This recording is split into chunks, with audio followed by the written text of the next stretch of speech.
Okay, today I'm going to have a look at how to play an E flat chord. Now the E flat chord is tricky. You've got the D shape, which you move from the D position up one into the E flat position. But you'll see on the diagrams you're actually playing this first fret of the D note. So you're playing a D sharp there, or an E flat. This being the E note, and in this case it's an E flat. Your E note is here, so you're bringing in the flat here. So you're taking the E down one to make it flat, and that makes your E flat chord. And you're playing the 4 strings from the D, the G, the B and the E string. Now it's a really awkward chord. It's certainly not a chord I would get to quickly and get from quickly. Now you'll also see the E flat chord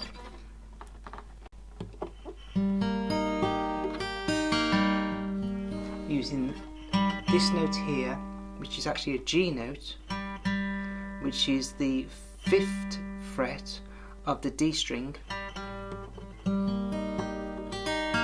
And sometimes you will see that put down as an E flat. Now there is a much easier way of playing that, I find, because that again, using all 4 fingers, you can do it that way. But if you put your first finger across the first 4 strings and bar the first 4 strings of the 3rd fret, use your 2nd finger to play the 4th fret of the B string, and then use your 3rd finger to fret the G note, which is the 5th fret of the D string. Now you might find that easier. I find that one easier to play rather than playing that one, rather than playing the actual E flat, which is this shape, because they're very similar sounds with using the G. With the E flat, you have the E flat note on the D string, you have an A sharp on the G string, the 3rd fret of the G string, your 4th finger on the 4th fret of the B string, and you have your 3rd finger on the 3rd fret of the E string.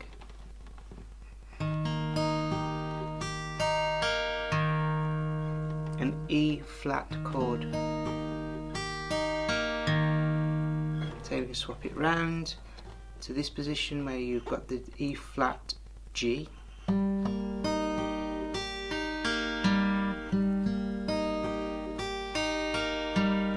and say sometimes you'll see it just as an E flat, even though they've added a G note rather than the E flat there. So again, barring across the 3rd fret with your first finger, playing the E flat here, that's your E on the 5th of the B, take it down to the E flat, and then adding the G, which is the 5th note of the D string.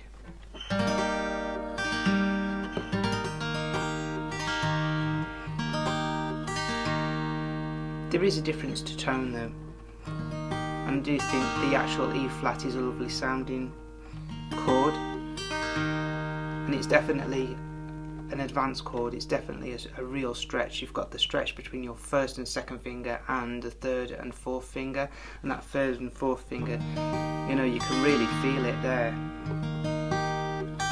And you're just playing the bottom 4 strings, the D, the G, the B and the E string, and you're not playing the top E and you're not playing the A notes. And play them nice and slowly. Try changing to the one using the E flat with the G, just barring it. It's exactly the same sound, playing exactly the same notes, it's just a different, you're just placing your fingers differently on the fretboard, and you might find that easier. It's still going to be difficult because of that fretting. Some people find fretting across strings really difficult. Try not to press too hard, because you'll, I mean, when you're doing bar chords, I have to move my thumb down and behind the back of the neck to get that properly, even though most of the time I'm playing with my thumb hooked over the top of the guitar. With me to come to a bar chord, you need to bring your thumb to the back of the neck.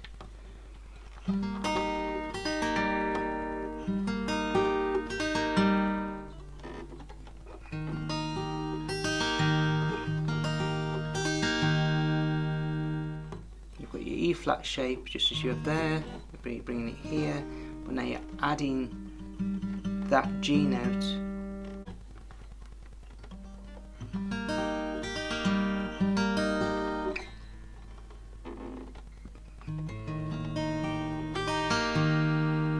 try swapping between all three different shapes. It would be really good practice, taking your fingers off the fretboard and placing them back down on the fretboard.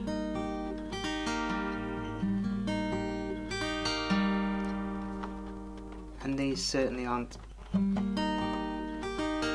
the easiest of chords. That's how to play an E flat chord or an E flat G.